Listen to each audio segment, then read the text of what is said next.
everybody, I'm Jilly with OneGoodThingByJilly.com with another useful tip for better living. I decided I wanted to make my own foaming hand soap because first of all, I'm addicted to it. I have to have it at every sink in my house, but I wanted it to be moisturizing because my hands can get so dry, and I also wanted it to have an antibacterial kick to it to help keep germs at bay in my house.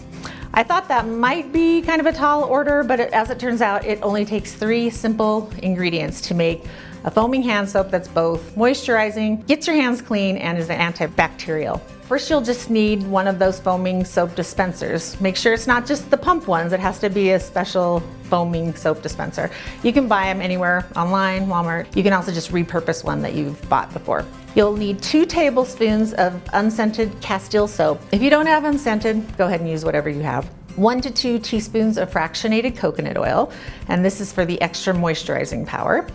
And 10 to 15 drops of essential oils, and you'll want to choose essential oils that have antibacterial properties, and some good options are lemon, eucalyptus, rosemary, melaleuca, lavender, peppermint.